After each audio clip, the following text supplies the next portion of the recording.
araw po, sir. Sir, ano pong balita? Tuloy po ba ang hearing today? Tuloy ang laban, tuloy ang paglalahad ng katotohanan. Alam mo, ginagamit lahat ng sindikatong gobyernong ito ang wag mailabas ang katotohanan. So itong pagkakataong ito yung hinahanap ng karamihan. At siguro mamaya pagtapos nito, mabubunyag na, mababalatan ang mga nag-aanyong nagkukunwaring mga honorable. Pero sa katotohanan ay sila daig pa isang halimaw na matakaw sa pera ng bayan. Sir, sabi niyo po tuloy may napapabalita po na di umano yung mga 14 na karagdagan pong testigo at di umano si Mr. Tiksay at saka si Mr. Paul ay marilid daw po yan mamaya. Sino may sabi niya? Si Matiba? Hindi po si Eric kanina. Akala ko si Matiba. Naniniwala pa ba kayo kay Matiba? Ay, hindi na. Hindi. Yun naman ang isa sa mga pamamaraan nila na pananakot sa mga... Saan ka nakita? Yung mga testigo ginigipit. Samantala ang testigo dapat proteksyonan. Meron tayong witness protection program eh. Pero anong ginagawa? Porque ba gobyerno ito yung mga testigo laban sa gobyerno, isusuppress nila? Hindi kami papayag dito. Hindi kami papayag dito. Nasaan na ang gobyerno? Ang gobyerno ay binuo ay para sa tao. Ang tao bayan ang naghahanap ng justisya. Mahiya naman kayo, taga-gobyerno kayo. Huwag niyong pagtakpan. Yung mga nagtatakip sa mga anomalya at katarantaduhan sa gobyerno, ibig sabihin, kasapwat kayo rito. Ngayon, kung hindi kayo kasapwat, huwag niyong tatakutin ang mga testigo. May batas tayo dyan. Kung tutusin, merong witness protection program. Ngayon, porque ba ang gobyerno ang may anomalya? Gagamitin nila lahat ang lakas ng gobyerno. Palagay ko naman hindi napapayag. Mas malala ito kaysa tatay niya. Mas malala ito. Dahil ang tatay niya, sakit lang ang problema. Ito, may mental health problem na, sabi ng ate niya. Dahil sa kagagamit na illegal na droga. Ito ho, makikita nyo. Yung mga may pamilyang, may mga membro ng pamilya na biktima ng droga, alam nyo ang sitwasyong yan. Alam nyo kung paano idinudulot na problema sa inyo ang mga anak nyo na biktima ng droga. Ngayon, taong bayan na, buong bansa na ang biktima, hindi pa ba kayo magigising? Kailan pa kayo magigising? Kung kailan lugmok na tayo? Nasaan na ang pagiging Pilipino natin? Lahi tayo ni Lapu-Lapu, lahi tayo ni Andres Bonifacio, lahi tayo ni Jose Rizal. Okay, sir, sabi niyo po matutuloy, sino-sino po yung mga expected na darating ngayon, sakasakali matuloy po? Lahat ng tumitindig sa hustisya at sa katotohanan ay darating. Any question? Tatay Rani, Salamat po.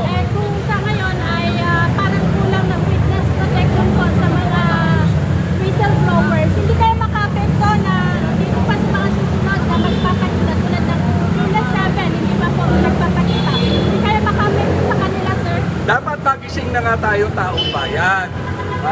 Yung witness protection program, batas po yan. Ngayon, ibig sabihin, porque ba ang binubunyag nilang anomalya ay ang gobyerno mismo. Kaya ang kalaban natin ibig sabihin dito, taong gobyerno. Yung namamahala sa gobyerno. Dahil yung gobyerno, itinatag ito para sa tao. Sino nagpapagulo sa gobyerno?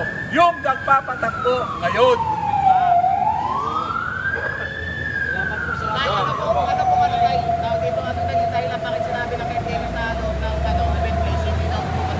Siyempre, kasama yan sa pananakot ng administrasyon ito. Kasama yan sa pagsusuppress. Ayaw na ayaw nila ang kaguluhan sa Senado, hindi ho tungkol sa impeachment. ang kaguluhan sa Senado yung pag-iimbestiga ng Blue Ribbon. Si Lacson, ang tagal niyang chairman ng Blue Ribbon, wala siyang ginawa. Ngayon, bumalag na ang kapwa niya senador. Ngayon sasabihin nila, ginugulo sila ng Cayetano Black. Hindi, kayo ang magulo. Kayo ang nagtatako, kayo ang nagpuproteksyon sa magnanakaw sa gobyernong ito, palibasa.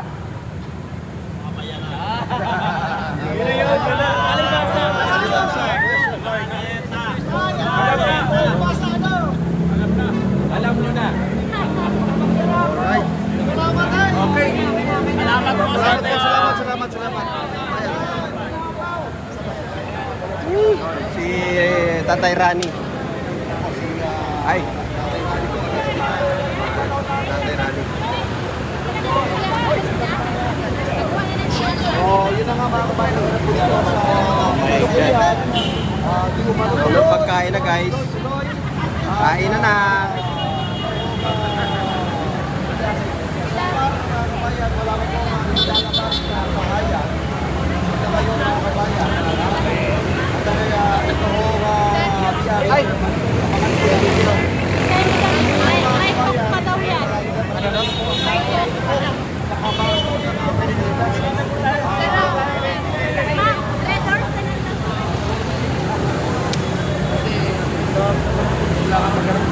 Letters na Art, may pagkain na.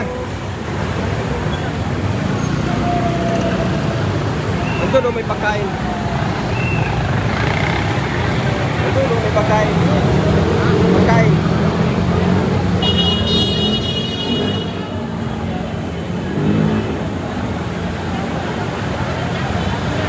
Ayan o.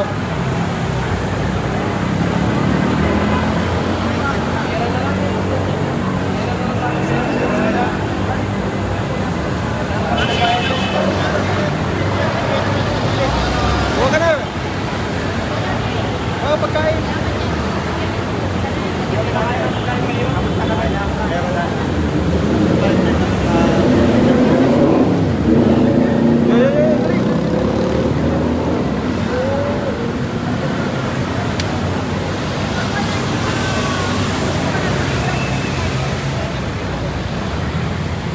Sino to? May dumating guys. Oh, padaanin, padaanin! Si Chavit. Oh, padaanin! Oh, padaanin, oh! Chavit. Mainit ang panahon! Chavit, Governor. Governor Chavit.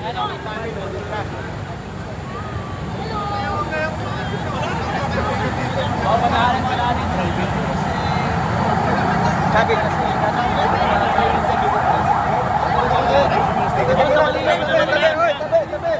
Tabi, sisilong. Oh, sa malilim, sa malilim! Oh.